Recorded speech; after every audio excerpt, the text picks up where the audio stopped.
द्वापर युग में ऐसे कई योद्धा थे जो महाभारत के युद्ध या कहें कि कुरुक्षेत्र के युद्ध में भाग लेने से वंचित रह गए। ये भी कह सकते हैं कि श्री कृष्ण की नीति के चलते ऐसा नहीं हो सका। आइए जानते हैं उन महान योद्धाओं के नाम जो महाभारत युद्ध का हिस्सा नहीं बन सके, और यदि वे इस युद्ध में भाग लेते तो महाभारत युद्ध का क्या परिणाम होता। लेकिन उससे पहले यदि आप हमारे चैनल पर नए हैं तो चैनल को सब्सक्राइब अवश्य करें। जिनमें पहले नंबर पर आता है जरासंध। कहते हैं जरासंध कंस का ससुर था। जरासंध यदि महाभारत के युद्ध में होता तो युद्ध का रुख कुछ और होता, लेकिन श्री कृष्ण को मालूम था कि महाभारत का युद्ध होना है। उसके पहले ही उन्होंने कई महान योद्धाओं में से एक जरासंध को भी मारने की युक्ति सोच ली। उन्होंने भीम के हाथों पहले ही अपने सबसे शक्तिशाली शत्रु जरासंध को निपटा दिया था। शिशुपाल जरासंध का खास और श्री कृष्ण की बुआ का लड़का शिशुपाल भी बहुत शक्तिशाली था। श्री कृष्ण ने प्रण किया था कि मैं शिशुपाल के 100 अपमान क्षमा करूंगा,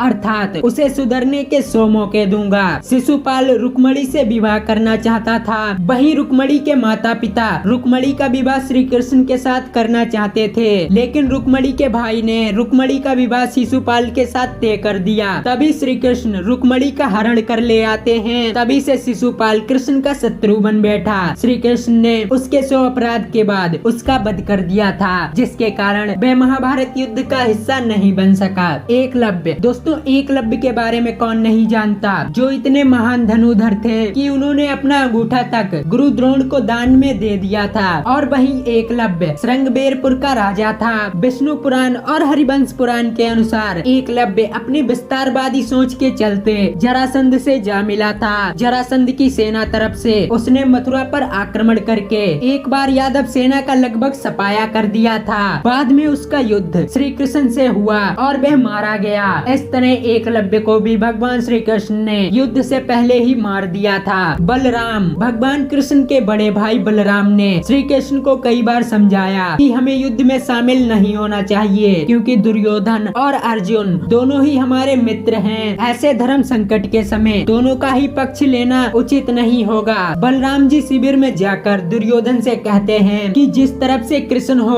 उसके विपक्ष में मैं कैसे जाऊं। भीम और दुर्योधन दोनों ने मुझसे ही गदा सीखी है, दोनों ही मेरे शिष्य हैं। इन दोनों कुरुवंशियों को आपस में लड़ते देखकर मुझे अच्छा नहीं लगता, अतः मैं तीर्थ यात्रा पर निकल जाता हूँ। इस तरह बलराम जी तीर्थ यात्रा पर निकल गए थे। काल्यवान पुराणों के अनुसार जरासंध ने 18 बार मथुरा पर चढ़ाई की, 17 बार वह असफल रहा। अंतिम चढ़ाई में उसने एक विदेशी शक्तिशाली शासक काल्यवान को मथुरा पर आक्रमण करने के लिए प्रेरित किया। काल्यवान की सेना ने मथुरा को घेर लिया। उसने मथुरा नरेश के नाम का संदेश भेजा और युद्ध के लिए 1 दिन का समय दिया। श्री कृष्ण ने उत्तर में भेजा कि युद्ध केवल कृष्ण और काल्यवान के बीच होगा, सेना को व्यर्थ में नहीं लड़ाया जाएगा। काल्यवान ने स्वीकार कर लिया। कृष्ण और काल्यवान का युद्ध हुआ और कृष्ण रण की भूमि छोड़कर भागने लगे तो काल्यवान भी उनके पीछे भागता है। भागते भागते कृष्ण एक गुफा में चले गए। काल्यवान भी उस गुफा में चला गया। गुफा में काल्यवान ने एक दूसरे मनुष्य को सोते हुए देखा। काल्यवान ने उसे कृष्ण समझकर लात मार दी और वह मनुष्य उठ पड़ा। उसने जैसे ही आंखें खोली और इधर उधर देखा तब उसे काल्यवान दिखाई दिया। काल्यवान उसके देखने से तत्काल ही जलकर भस्म हो गया। काल्यवान को जो पुरुष गुफा में सोए मिले वह महाराजा मानधाता के पुत्र थे और वह बहुत बड़े तपस्वी थे। बर्बरिक दुनिया के श्रेष्ठ धनुधर में से एक थे। बर्बरिक के लिए 3 बाण ही काफी थे, जिसके बल पर वे कौरव और पांडवों की पूरी सेना को समाप्त कर सकते थे। मैदान में भीम के पौत्र बर्बरिक ने पीपल के वृक्ष के नीचे खड़े होकर यह निश्चय कर डाला कि वह उसी पक्ष की तरफ से युद्ध लड़ेगा जो पक्ष युद्ध के मैदान में हार रहा होगा। तब भगवान श्री कृष्ण चिंतित हो गए। तब श्री कृष्ण ने ब्राह्मण का वेश बनाकर उनका शीश दान में मांग लेते हैं। बर्बरिक ने अपना शीश दान कर दिया। इसके अलावा पौंड्रक, नरकासुर जैसे कई और भी योद्धा थे जिन्होंने युद्ध में भाग नहीं लिया था, अन्यथा युद्ध का चित्र कुछ और होता।